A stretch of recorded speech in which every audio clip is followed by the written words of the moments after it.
Well, the final Big Ten Conference game of 2018, a blowout of Maryland. The first Big Ten Conference game of 2019, more turtle soup.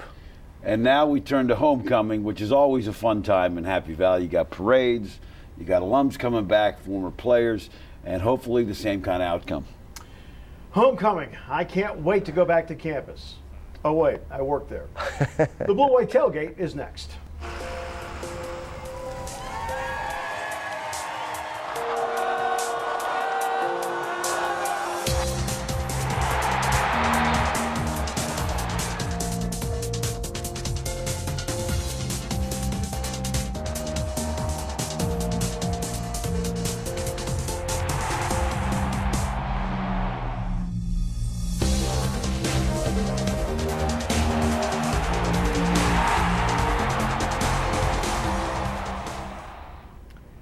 It all began October 9th, 1920. Penn State played Dartmouth at Beaver Field. Dartmouth scored first. Penn State, though, rallied in the fourth quarter as Glenn Killinger picked off a pass, ran it back to the 2-yard line, and Joe Leitner scored in the first homecoming game, won by the Nittany Lions 14-7. This will be the 100th homecoming game at Beaver Stadium.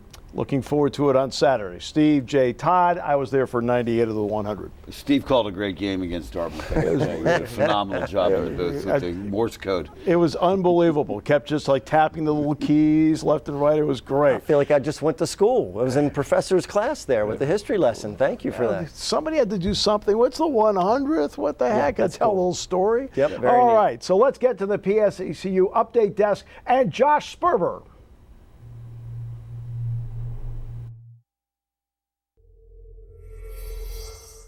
After setting career highs in 3 different passing categories against Maryland, Sean Clifford earned his first Big Ten Offensive Player of the Week award, the first Nittany Lion to do so since Miles Sanders in last year's Friday night Big Ten opener against Illinois. Clifford shares the honor with Minnesota's Tanner Morgan, who completed 21 of 22 passes against Purdue for 396 yards and 4 scores. Speaking of the Boilermakers, they'll go into the matchup against Penn State a little bit short-handed, losing All-American wide receiver Rondell Moore to a hamstring injury and Elijah Sindelar, their starting quarterback, to a broken clavicle. Sindelar's clavicle injury could sideline him for the rest of the season as he underwent surgery this past Monday. Penn State plays Purdue tomorrow in the 100th homecoming game with a noon kickoff. The start time for next week's road contest at Iowa has been determined at 7:30, with the television network still pending. The irony is the Sindelar and Moore injuries happened on the same play. By the way, Tanner Morgan, you and I watched that game. Morgan was really good last week. Really good. We'll Hopefully Sean plays the same way. Yeah. We'll see him later in the season for Minnesota. Well, you mentioned how well, obviously, Penn State played against Maryland. James Franklin was thrilled after the game, then with a chance to look at video, still had the same opinion. Obviously, really proud of the guys of how we went on the road and played in a tough environment. Sean's first start on the road in the Big Ten, so very pleased. The film, really, showed the same thing that we thought after the game. And as for Purdue, struggling right now at 1-3, so they say boiler up. We say at times boiler out. So here is a look at, obviously, Purdue to this point of the season when you look at some of the numbers. And you see against Penn State, the last time they played was 2017. Jared Parker, Penn State's wide receiver coach, was the interim head coach that day against Penn State. Yeah, he's familiar with Beaver Stadium, and 62 points on that day. The way the Boilermakers defense looks, it's possible they could get there again. I don't know. If they bring the same kind of offensive performance, they could do it. They look sharp right from the beginning, guys. Jay, how do you guard against going into a game like this where now, they've heard the big gun is out, the quarterback's out, so how do you guard against it? Well, look, you got to play with whoever shows up, and that's the attitude you got to take. And obviously, those are some big losses. I mean, Rondell Moore is the one wideout in the entire conference in Big Ten that might actually compete for playing time in Alabama. Yeah. He's that good. Well, and let's get to Robert Windsor. He says there's no way in the planet Penn State's going to take any game lightly. Just focus on the process and take it game by game. And we're just because some of Purdue's players are hurt, our approach isn't going to change. I mean, the bottom line is you got to win the game. You got to get to 5-0. You know, James Franklin talks about being 1-0 and 1-0. Here's your 1-0. Yeah, no doubt about it. And the fact that there's so many guys that are fighting for playing time, I don't think they're going to overlook a team like that. They all want to get in there. They all want to make a difference, and they know it's not just the opponent they're playing. They're competing for playing time. They want to do their best when they're out there. Well, one of the key moments in the game on Friday night was when Tariq Castro-Fields picked off a pass at the goal line, ran it back to the 5. And that then translated into our Bobby Rahal drive of the game. We'll show you that when we come back with more on Blue White Tailgate after this.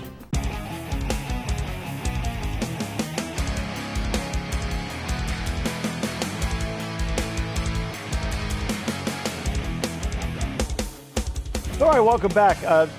If there's a complaint box, there aren't going to be a lot of complaints about last Friday night. I mean, that's pretty fair. There's not going to be a long list of problems. Yeah, no, we got a lot of good things to say this week about that performance against Maryland for sure. And it's hard to believe looking at that game that both teams were coming off a bye week, because one team looked like they had done some self-scouting, had done some decision-making about how to approach the game, and the other side did not. But, you know, from the Nittany Lions side of things, guys, they looked good right from the get-go. No question. I thought that turnover to start the game was 2 turnovers early in the game. The things we talked about in the film room about, you know, that kid's going to stare that guy's down, and he did, and Penn State took advantage of it. It was 21-0, and the minute they hit 21-0, you knew that one was over. Yeah, you that could was just sense it. And that's the 14-point swing we're about to talk about here. The Bobby Rahal drive of the week, brought to you by our good friends at Bobby Rahal and Bobby Rahal Honda here in State College. Well, for Penn State, it actually all began with the interception by Tariq Castro-Fields at the goal line. They started at the 5. Sean Clifford went to work to Dan Chisena, the first catch of his career, 40 yards. On the ground with Ricky Slade out of Woodbridge, Virginia. Gets it rolling again. They keep it on the ground with Slade again into the end zone. That's an 11-play, 95-yard drive where Maryland's driving in to go up to get in within 7, 14-7, and instead it's a 14-point swing, 21-0. No question. That set the tone. It looked like Maryland went into a shell. But I will give one complaint. Had Clifford led on that one pass, his first catch would have been a touchdown. Thought he just hung him up a little bit, but that's a minor complaint. Yeah, and to your point, it really let the air out of the building. And it's funny because, I was joking earlier in the week that Maryland did everything right until kickoff, right? I mean, they had everything built up. They added extra bleachers. They really tried to build this great atmosphere for the game. And the folks, I was not there at that one, but, a lot of people that were there talked about, hey, it was a great atmosphere for the game, pregame, and then everything just went south right away. A lot of Penn State fans there. Yeah. A lot of Penn State fans. All right, Planet Fitness Offensive Player of the Week, brought to you by our good friends at Planet Fitness. And the Offensive Player of the Week, where does one turn? 26 of 31, 3 touchdowns, 1 on the ground for Sean Clifford. That's the first play from scrimmage for the Nittany Lions in the game. Now to the work in the air. Nick Bowers, 15-yard score, 3rd touchdown catch of his career. Then Clifford back to work again. The ability to look downfield and then just keep it and go. He had 55 yards rushing in this game, using that quickness, and again, a well-balanced effort by your quarterback. No question, and that was going to be the keys of the game, and Maryland's defense set up that wide receivers going to be able to get open. And he hit them. 13 different players caught passes. Yeah, and look, we talked about players to watch last week, and mine was Sean Clifford, and it's rightfully so from the standpoint of college football is driven by the quarterback in these systems, okay? And so the 3 plays that I looked at to see what Sean Clifford did and was really impressed with, one was the initial pass to KJ Hamler. Hit him in stride across the middle. He's been having trouble with some accuracy on the passes across the middle, allowed KJ Hamler to do what KJ Hamler does. The play that we showed you, when he picked out the blocking, he weaved through, made him move himself, got out of bounds, but moved the chains with his legs. And then thirdly, the play where he draws the defender as a run threat and drops it off to Journey Brown. Just really sharp execution and decision-making. That's what it's going to take to get to that meat of the schedule and get through the Big Ten. Penn State was also 9 of 13 on 3rd down, including 7 for their first 7, Jay. And that's one of the problems that they've had, and that was a big turnaround for them, no question about it. All right, and they're going to need to continue to do that. So let's get to the turtle soup part of it. Here's how it broke down. When you look at what Penn State did to the Maryland offense, only 128 yards total, 60 on the ground, 4 sacks, 3 turnovers.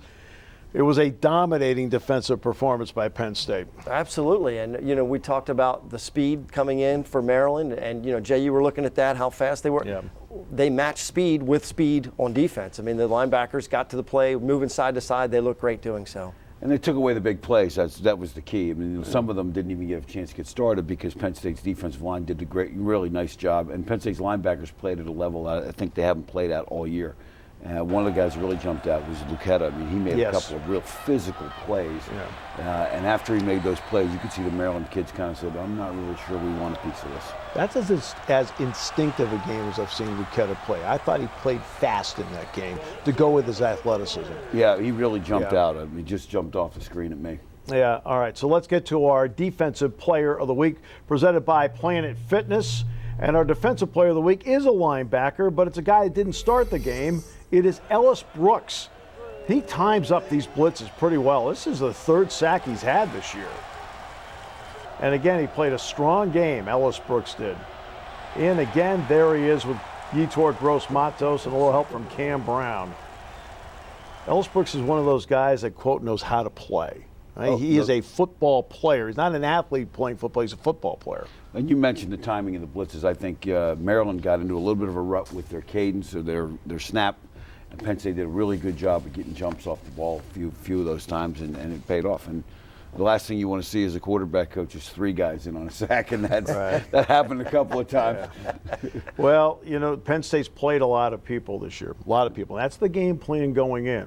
Then when something happens, now you're ready to go. Micah Parsons in the first quarter exited the game because of a targeting call. Jesse Lucetta had to go the rest of the way, and it really did show off once again for James Franklin linebacking depth. We went from a situation where we didn't have great depth at the linebacker position. Now that we're able to keep those guys fresh, rotate them in, and still be able to play at a really high level.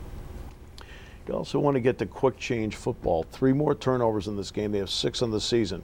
What do all 6 takeaways have in common? Penn State scored a touchdown off of all 6, 42 points, Todd. Well, that's tremendous. And one last point about the linebackers. We all remember the Michigan game a couple of years ago, right, when Jan Johnson was forced into action. These guys were forced into action before they were ready. With Parsons going out, like I said before, we're about to hit the meat of the Big Ten schedule coming up. That's a physical position, requires shoulders and just injuries, little things that nick you up. To have linebacker depth is going to be imperative. And no question about that. All right, coming up, Keith Conlin. Did he ever need any depth? Nobody had to play behind Keith Conlin, did they? No. When we come back, we'll talk with Keith Conlin, get his read on the football team to this point as we continue with more after this.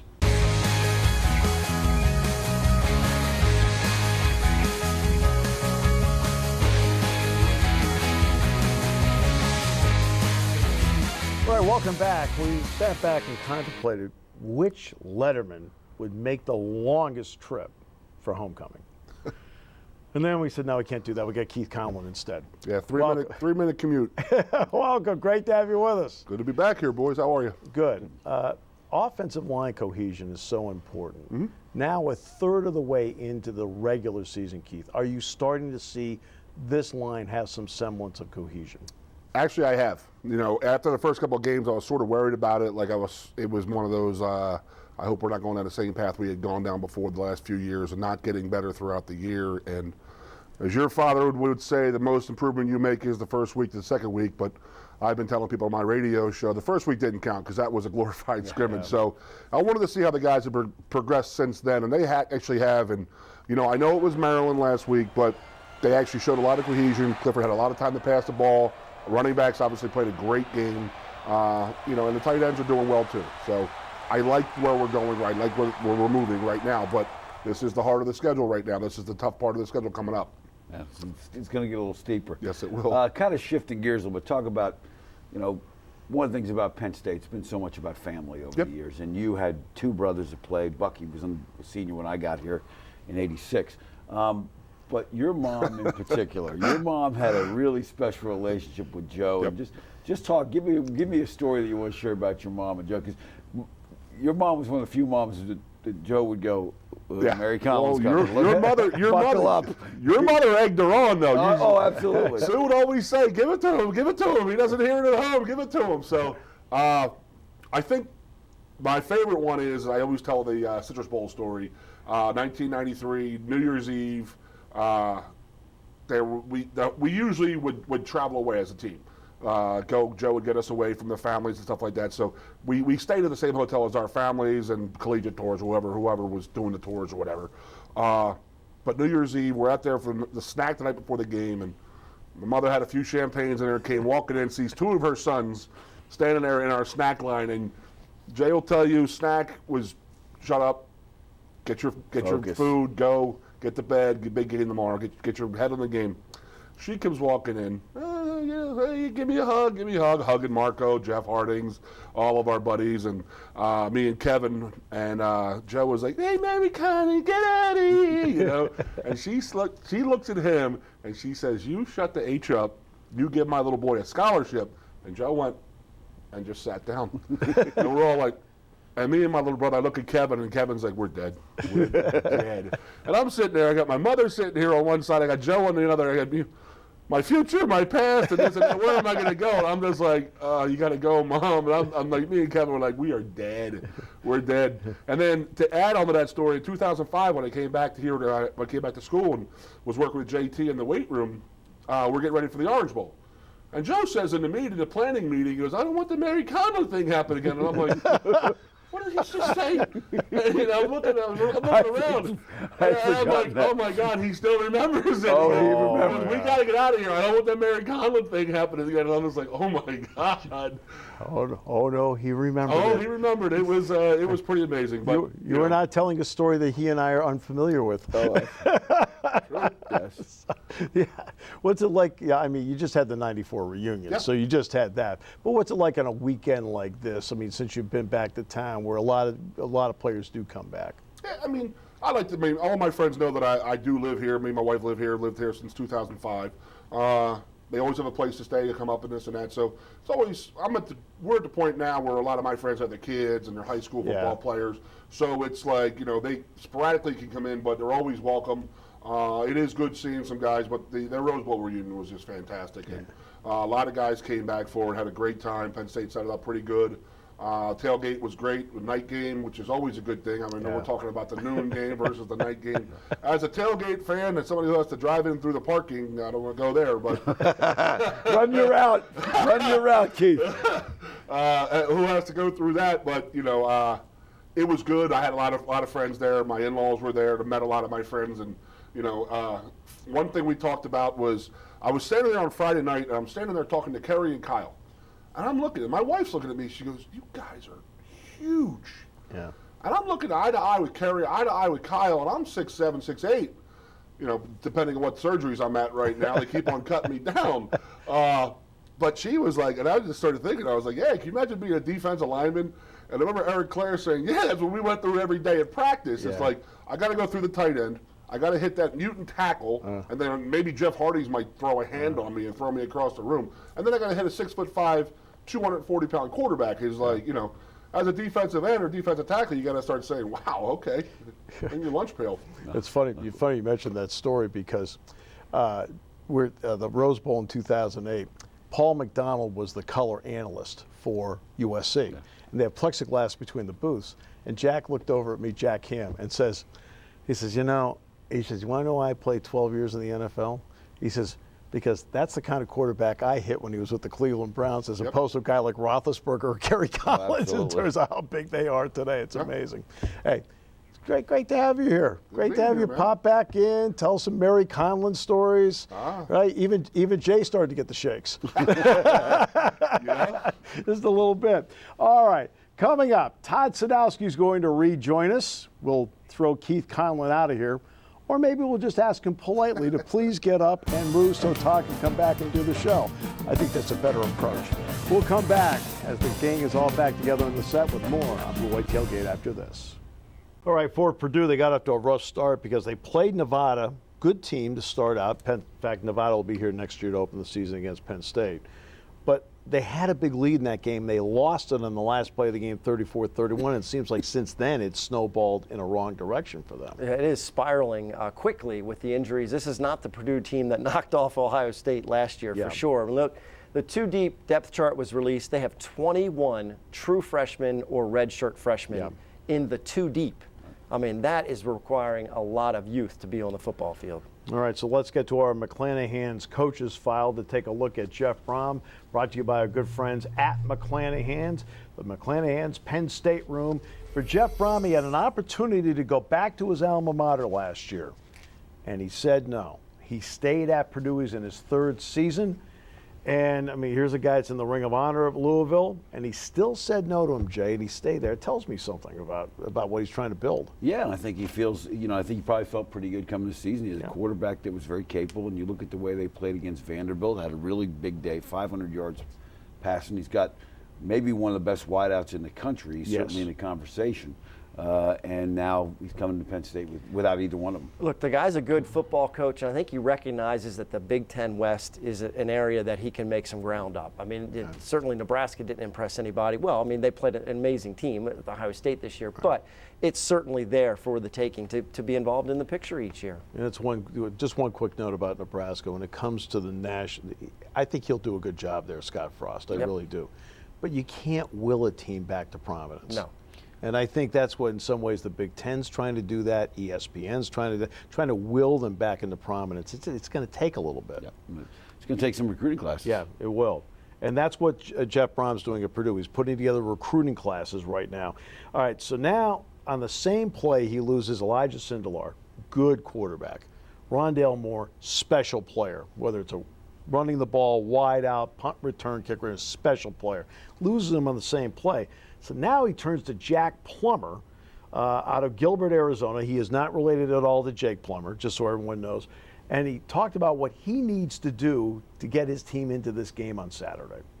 Well, I think Jack just has to play within himself and do what he does. And I think when you play against really good opponents and your team needs to continue to work to get better, you got to make sure you're not trying to do too much. And that's what can happen with quarterbacks if things maybe don't go exactly the way we want, as they try to do too much, and he can't do that. Threw for 245, though, against Minnesota coming off the bench, Jay. And there were moments I looked at him, I thought he played pretty well last Saturday. Yeah, I watched the game. I thought he played well at times. They just could not stop. I mean, to give him a chance, they were going to have to stop Minnesota on offense, and they never could quite get into that contact where they're a score behind, and that kind of puts pressure on him. But I think he handled himself pretty well, and that'll help him this week. Encouraging signs to try and rally the team, for sure. I mean, and that's probably the kind of situation you look at for this week, is that they're going to be behind. Of course, Penn State's going to try and make him one-dimensional, which means he's going to have to throw and avoid a pass rush that's going to be coming at him with some heat. Yeah, I think the fact that he played against TCU at least helped him experience-wise going into the Minnesota game. I think that helped him a lot. So this will be his third time through doing this. David Bell's a really good wideout, young player. A lot of people like you mentioned the running game. They have not been able to run the ball until the second half Saturday. King Doerue ended up with 94 yards rushing, 2 rushing touchdowns, 1 receiving touchdown. So it looks like they found a little bit of something there. Yeah, I think they got a little more consistent running the football. There were times in the Nevada game they ran it fairly well. Yeah. But they're going to have to do that. The other thing that we'll talk about is in the film room, some of the things that they do with their pass protection schemes that will help them. They get the ball out quickly. If they can stay on schedule like that, he's got wideouts. Obviously not Rondale Moore, but they've got wideouts that can make plays that are a threat. So Penn State's got to be ready for that. And anytime you got a versatile running back and a pass rush that's coming at you, what are we going to look at? The screen game, and that's what Penn State struggled with. They have tried to make and make sure they are ready for that. I would assume they're going to be prepared for that with the Boilermakers. Through 4 games, Penn State's defense has given up 30 points total. Purdue's giving up 30 points a game right now to this point. Ben Holt is their leader, 5th-year senior middle linebacker. He's their leader, but they've made some changes over there, including switching out their 2 veteran corners to put a freshman and a redshirt freshman at that corner spot. Yeah, you got to try and go after it. Now, the one thing about these guys that's different than Maryland is they're going to be more aggressive at the edge, which, if you're playing Penn State, one thing that has given their outside receivers problems is that pressure. So I anticipate that they'll do that and see how Penn State's receivers. Well, that's the Pitt model. I mean, that's what Pitt did. Put a lot of pressure on them right from the get-go. And if you're Purdue, I always say this about teams that come in with nothing to lose. You have to expect just about everything, and maybe not what they've shown on tape a lot. They're going to have to mix things up and do some different things. But for Coach Brom and the Boilermakers, they got to come in and just get these guys the experience of playing a team that is this good and in this kind of environment. So we'll see how they respond. You just never know with such young players. And based on the depth chart, they took Kai Higgins at defensive end. They moved him to defensive tackle based on the depth chart they put out this week. George Karlaftis, though, a very good player off the edge, 19 tackles, 3 sacks so far. He also has one of the 2 interceptions they have this year. And that's been a problem for Purdue. They have only turned teams over twice all season. All right, more as we continue with Blue White Tailgate after this.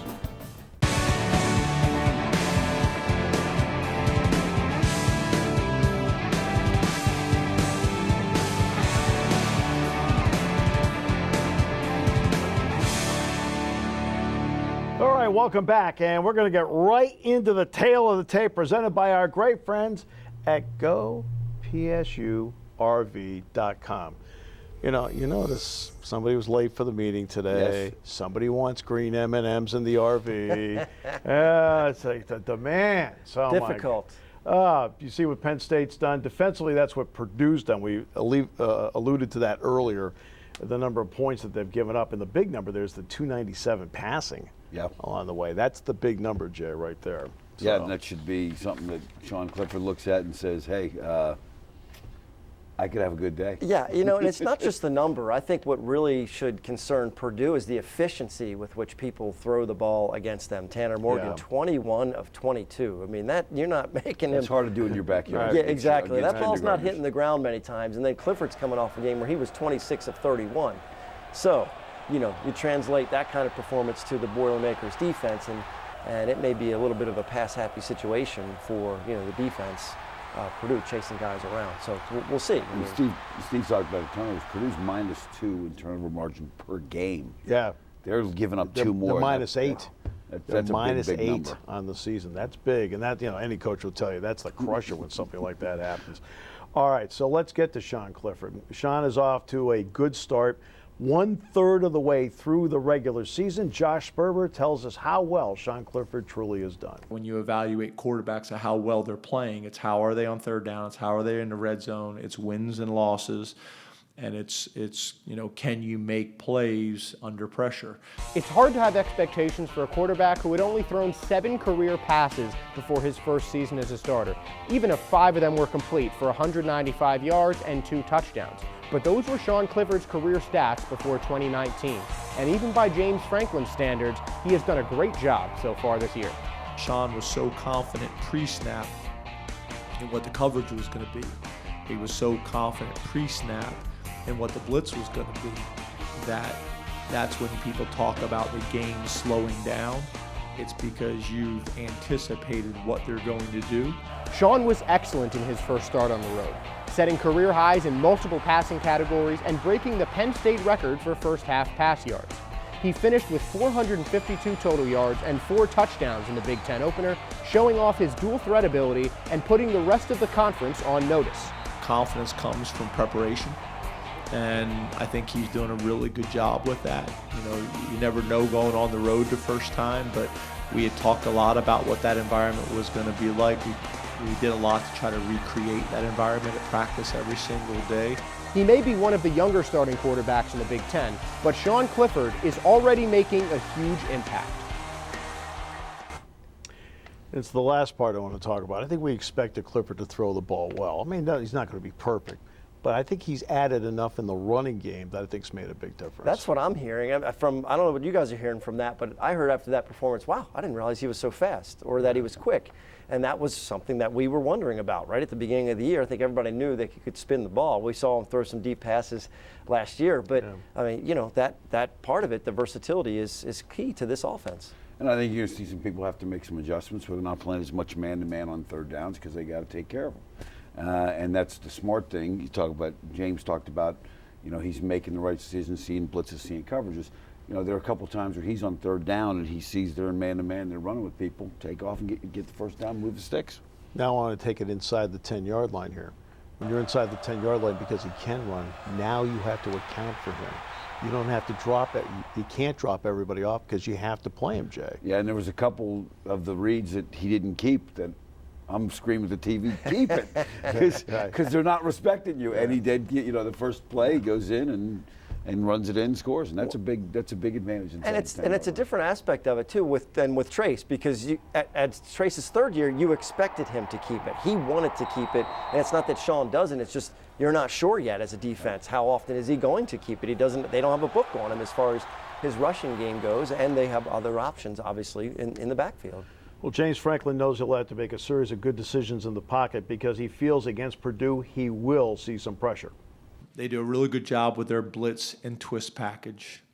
And then I think they also do a really good job of having weekly blitzes and twists to try to challenge your protections in what you do. Which then brings it to the offensive line. I thought Friday night they did a good job of keeping him clean all night. Yeah, I don't think there's any question about that, but this is a better pass rush. No question. Than they saw last week. So we'll see. It's a really good challenge for this offensive line to gauge where they're at in terms of some of the pass rush they're going to see next week at Iowa. Michigan State's coming up. Ohio State's coming up. They're going to see some. Which will impact which running back is in the game too. I mean, that was part of the thing that they did with evaluation with self-scouting, is to watch the running backs and how they handled blitz pressure and blitz pickup. So that will be telling also to see which running backs are going to be in the game a little bit more often if there's a stronger pass rush coming out. Starting with Pitt, the third down numbers started to get better. Then they were really good, obviously, against Maryland. That's the part where if they can keep drives going, it not only helps them offensively, it also helps the defense. Well, that ranking, we always talk, it's always funny because we always see Penn State's ranking, like, 100 and so. Well, it's going to improve quite significantly when you're 9 of 13 and 7 for your first 7. But and also the longer drives that it keeps it in the time of possession. I mean, it really changes how the offense plays, and it really helps. I mean, we've talked about how much it helps the defense, right? No question. I mean, hey, defensive guys, they want to play, but they also want to get off the field. I mean, it's kind of it's a paradox, because I want to go play, but I want to get a 3 and out and get off the field. So, the offense is keeping them off the field, and that's good. Jay right now taking driving lessons so he can drive the RV in from GoPSURV.com. All right, here's our tale of the tape. It is the Purdue offense and the Penn State defense, and there's the key right there. Penn State just giving up 68 yards rushing a game, guys. And, of course, the biggest number of all is the fact they've given up just 30 points in 4 games. Yeah. And that's the number. Hey, that's how you win games. You don't give up points, you score them, and it's really not that hard. You don't need analytics for that. No, that's the name of the game. What the scoreboard, right? That's what the guys point to at the end, or the fans point to at the end, is you're yelling scoreboard, and it's looked good lately. And force continue to force takeaways. They forced 3 in the game against Maryland. We mentioned Purdue being a -8. Well, part of that is not just how many they've taken away. They've given up the ball a lot. Yes, and that's the issue. They've given up the ball, 10 times? Yeah, they got 7 interceptions. And so, they're going to have to protect the football if they want to have a chance in this. And Plummer, by the way, has 4 of the 7 interceptions to this point. Coming up, we take a trip to the film room with Jay and Todd as we continue with more after this.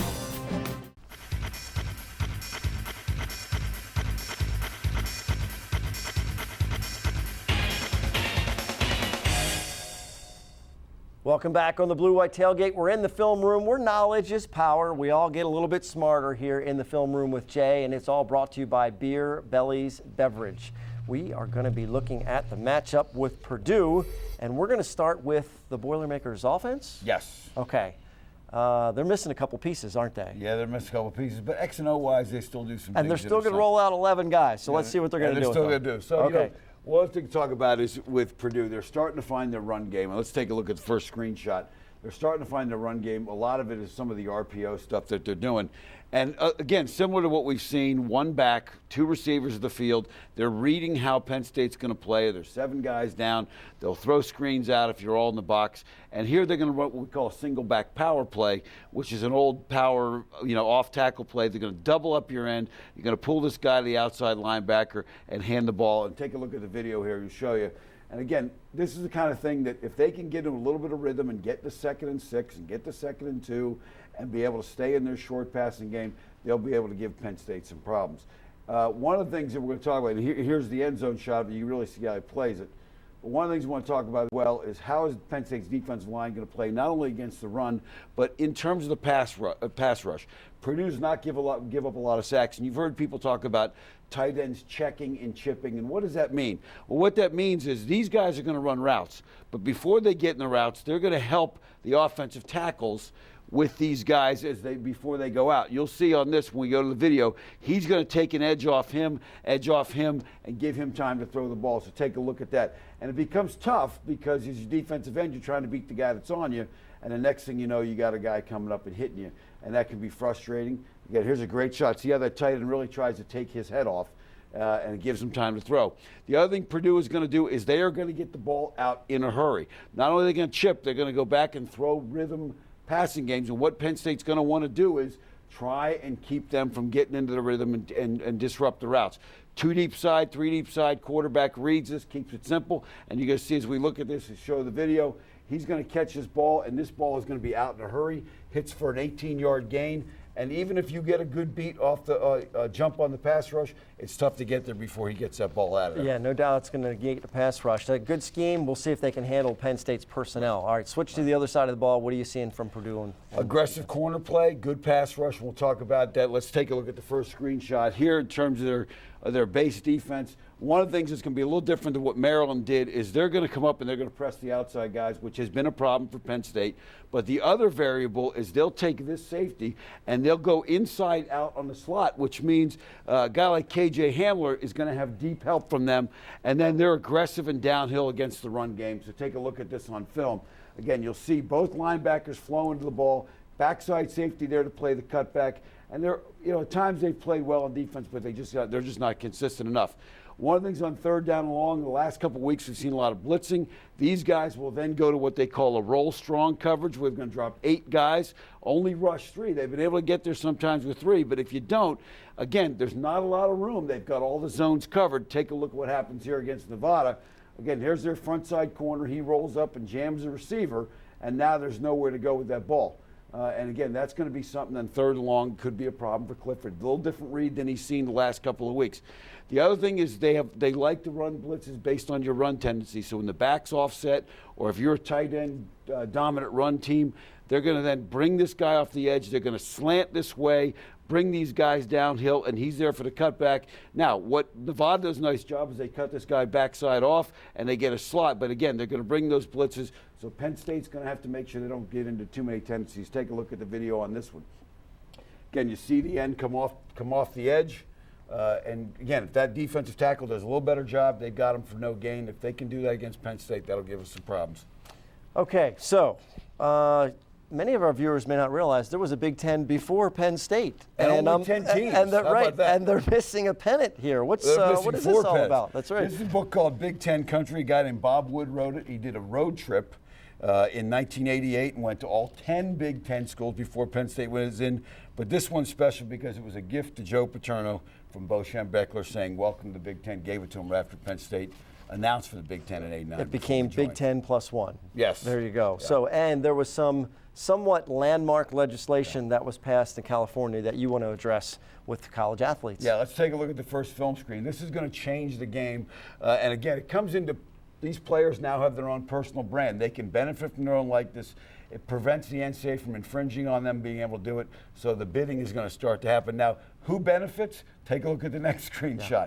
Because the student athletes will benefit, but attorneys, agents, boosters, and accountants are going to benefit before the student athletes, because this is going to open up all kinds of possibilities for personal appearances, for a guy to go to a post-game tailgate with a corporation and get 20 grand. Someone's got to manage all that money.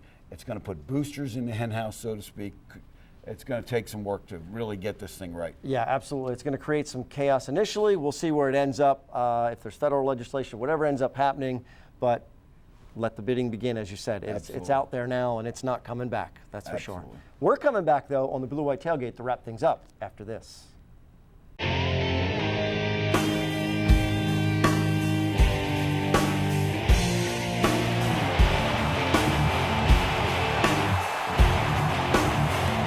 Now, we realize this is probably the only show you watch about Penn State football, and we understand that. Yeah. HBO is going to give it a shot. Okay? They're going to take you inside the program. It's going to be on next Wednesday, as a matter of fact. So, James Franklin, why'd you want HBO to be here? We just got such a wonderful university here, and program and history and traditions, and obviously the community and the type of support that we get. that I want to make sure everybody in the United States knows how special this place is.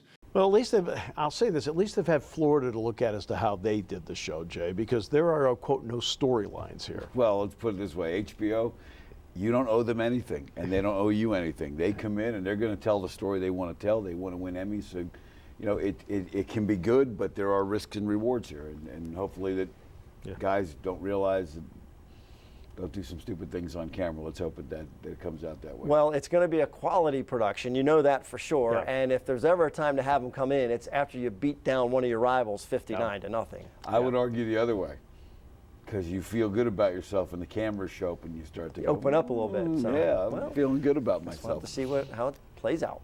And that's what we do every week with the good, the bad,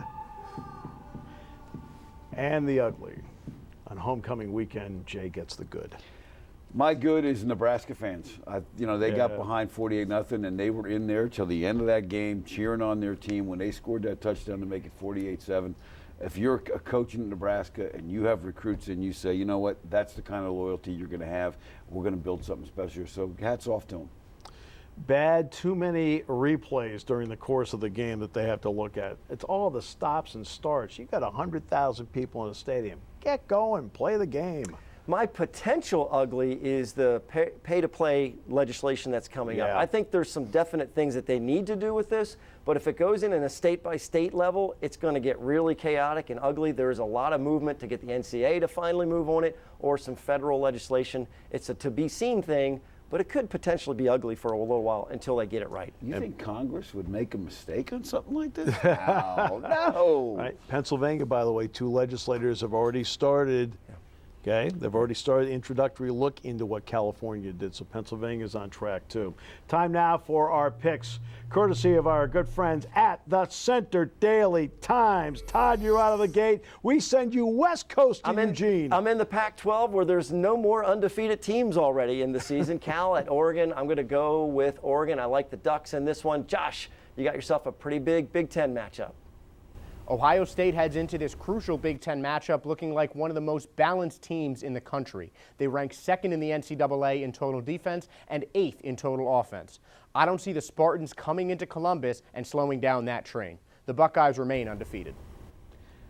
Well, I'm going to stay in the Big Ten. I got Iowa at Michigan, and I'm still not buying what Michigan's selling just yet. Hopefully they play a lot better than they have. They seem to be trying to find the identity. This seems like a must-win game for them, but I still think Iowa pulls this out. I've got Auburn, Florida, and it's a good game in a lot of ways, but I think Auburn's played a really good schedule to this point, and despite all the glory that's gone Bo Nix's way, the other 21 guys are playing at a really high level. That's really bailed him out. Florida, no Felipe Franks. Right at quarterback. I know they're at home in the Swamp. I'm going with Auburn to stay on a roll. All right, so let's get to our keys to the game. Brought to you by our good friends at Blaze Alexander Family Dealerships. All right, so Todd. All right, well, I want to see more of KJ Hamler. I think that's a big key, is to continue to get one of your best players the ball. They did a better job of getting him the ball in short situations, whatever. I want to see KJ with the ball more often. Get out early in this game and try to leave no doubt as early as possible. You don't want anybody, quote, hanging around, because the more somebody hangs around, the more confidence they get. I'm going to say get Purdue's quarterback off a rhythm, because people have had the ability to throw the ball in Penn State. They've been vulnerable. They've had some trouble in the secondary. And if these wideouts get loose and he gets into a rhythm and feels good about himself, that could be a long day. And the other key is, let's get this thing done. It's going to be a nice day. A lot of tailgating opportunity after the game, myself included. Let's go. Yeah, and after the hot weather earlier in the week, we got nice, cool fall weather for the weekend. Yes. This is incredible. It is the 100th homecoming game for Penn State, and they'll play at Beaver Stadium. Kickoff will be at noon. Don't forget, next week's game is at Iowa, will be at 7:30, and of course, we'll be back next week to tell you all about that and much more. For Jay, Todd, Josh, I'm Steve Jones. Thanks for joining us on the Blue White Tailgate.